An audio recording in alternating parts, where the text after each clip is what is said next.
This is the Bahamas Tonight, the Northern Edition. Good evening, all. I'm Shasheena Rolle. As always, it's so great to have you with us. Members of the Constitutional Commission are on Grand Bahama tonight as they begin their trek around the Bahamas to gather public feedback on proposed amendments to the Constitution. Sabrina Brown reports.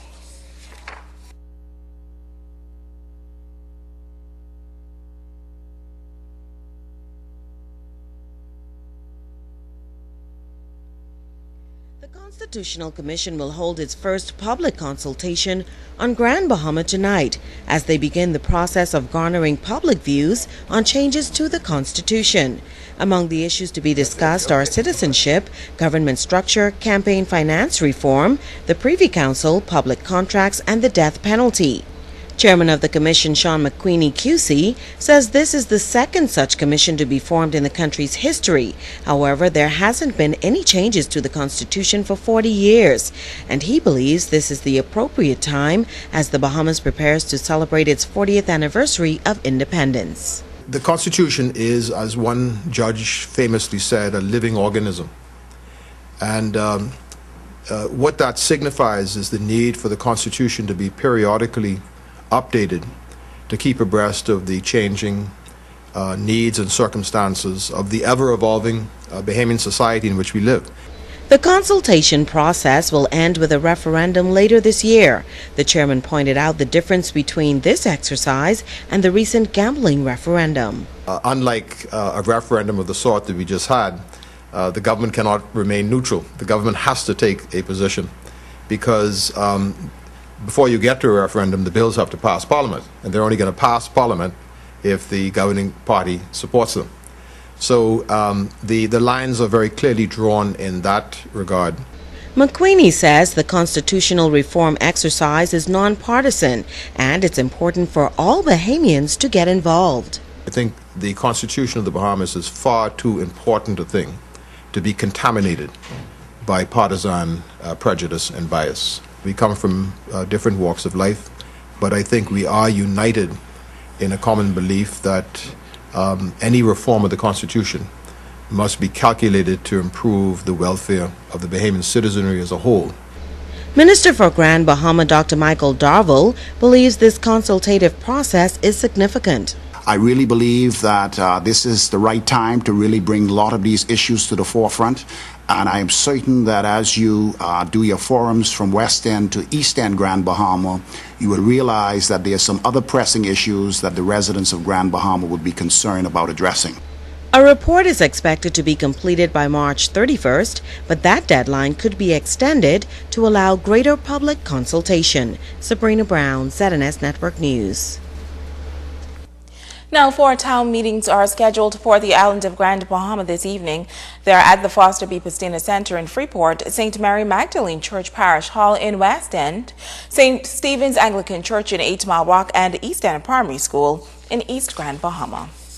The Ministry of Grand Bahama and the Ministry of Immigration intervening in a long-standing dispute between Grand Bahama's Industrial Union and Management of Quality Services. Both sides have been at odds for many years, with the union accusing management of union busting and the unfair treatment of Bahamians. Minister for Grand Bahama, Dr. Michael Darville, led the effort. This afternoon at a press conference, Minister for Immigration, the Honorable Fred Mitchell, also addressed this issue. I'm happy I think to have come to an understanding with this particular company on this matter.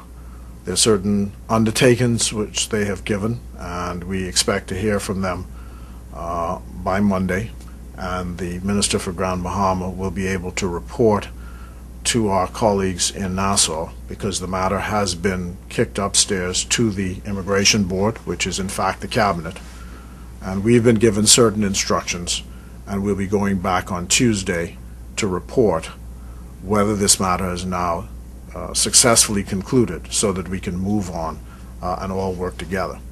So I want to thank Barry Malcolm, who represents the company, Mr. Morley, who represents the union, and most of all, Dr. Darville for his leadership in helping to resolve this matter. Now, union leader Lionel Morley applauded the government for taking a stand in the interest of Bahamian workers. He says he's looking forward to a resolution. We are cautiously optimistic that moving forward, we got the undertaking of management to return most of the workers, 95% of the workers that were terminated recently, back on the job with the help of the honorable ministers and this government. We are very, very pleased and delighted that that these gentlemen understand the sensitivity, the sensitive nature in this environment, which is in particularly here in Grand Bahama, where it's being industrialized and the workers have been at a disadvantage for some time now. And we are going to be resilient in our quest moving forward to never again allow Bahamians to be placed in a position where they are trained for 30 years with no upward mobility. In other news, the Bimini economy showing positive signs of growth. Joan Davis-Rolle has the latest. Bimini is going to be, it's a jewel, but what we're going to do is we're going to polish that jewel. We're going to take it. A new day is said to be dawning on the economic landscape of Bimini as two mega entities, one a Malaysian group known globally for casino and resort development, have formed a partnership. What kind of investment has it been in terms of dollars and cents? Oh, in based dollars, we probably have invested here over $150 million already in the property, and there's another $250 million to be invested now. And the government, the partnership with the government, how has it been moving forward? Are you satisfied that they're doing all that they can to help bring this dream to a fruition? The government of the Bahamas has always been very helpful. They always want the best for their people, and they've been always very cooperative and very accommodating. And at times we had differences, but you know, because nothing is easy in life, but they've been always very, very cooperative. They help us a lot, and they want the best for Bimini and for Bimini Bay, which is going to bring the good things from Bimini and the Bimini Islands and the Bahamas itself.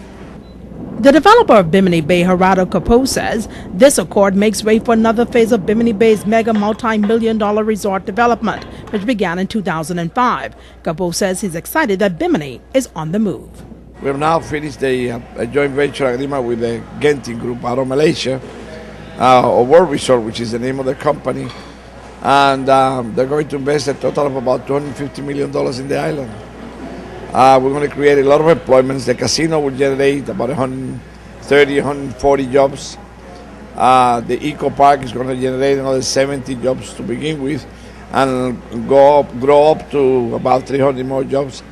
And as we build the hotel, 300-room hotel that we intend to build, it's going to create, you know, 400 or 500 jobs. Increased airlift and improved facilities are also said to be critical to the new upscale and affluent tourism market now emerging on that northern island. The first phase of the airport is going to be to create night flights, set up the airfield of the airport to accommodate night flights, and that's going to take place before the end of the year. And then at the second phase, we're going to extend the runway and build a new terminal. We're also going to spend a lot of money trying to enhance the town from here to Alice Town, Porky Bay, the entire town. We intend to enhance it with landscaping, roads, and things like that. Capo is adamant that Bahamians are and will continue to be at the forefront of this major undertaking. My goal is to make sure that at a given time, Bimini Bay, it's operated and managed by local Biminis, those children that are in school today that are 12, 14, 15 years old, that they grow up in here, that they work for us, that they grow up with the company, they become executives, they hold different positions, and it becomes, because we're all part of a community, it's a Bimini community.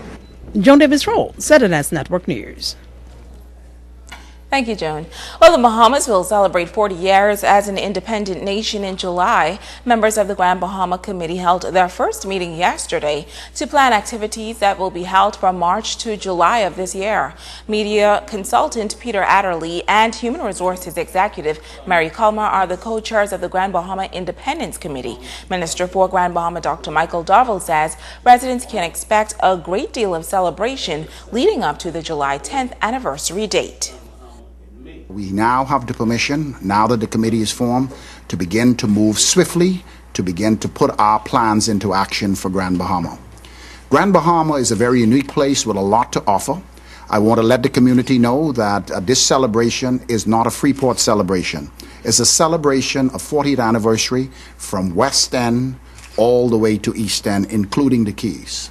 With us on our committee, we have a diverse group of bright minds who represent many districts in Grand Bahama, and we are certain that we will notice in Grand Bahama the necessary cross-section of representation as we go forth to celebrate our 40th anniversary. Now, head of the National Independence Committee Secretariat, Jack Thompson, sat in on yesterday's meeting.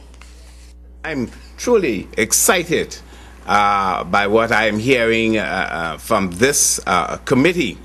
We're excited and pleased about all of the activities coming from our family islands. I mean, from concerts to food festivals to regattas to church services to symposiums to everything. This is a wonderful opportunity. And I can tell you this committee is fired up and ready to go.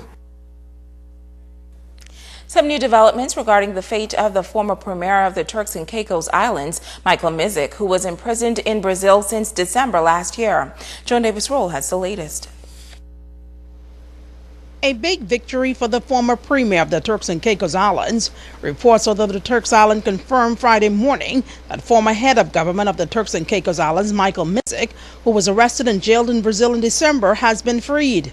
Grand Bahama has a link to this latest development, as local activist Troy Garvey says the Bahamas had a significant role to play in the fate of the former Turks leader. Today is a happy day. Justice has been served. We started a petition on the 2nd or the 3rd of January this year to fight for the justice of not only Mike Mizik but his colleagues also. You know, everybody is entitled to natural justice, justice on the whole.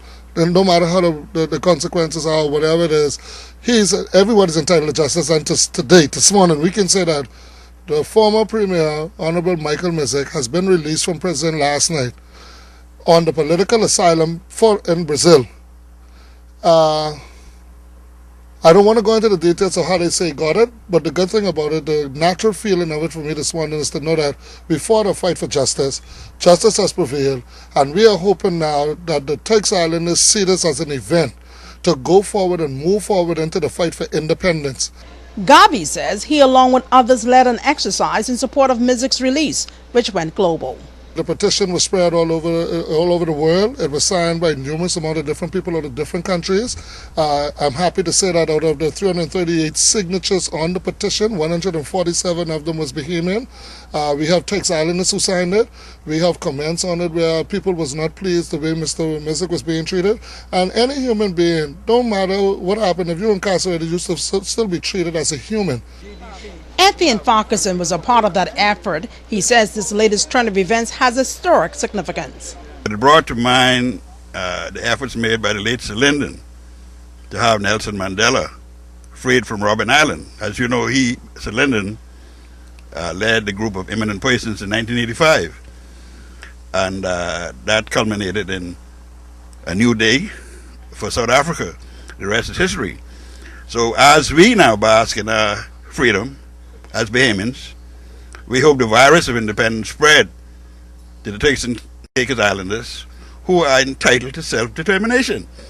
And we are happy to know that we are leading the way in the Bahamas, Troy and I, with the cooperation of Mr. Fred Mitchell, the good and great Minister of Foreign Affairs and Immigration.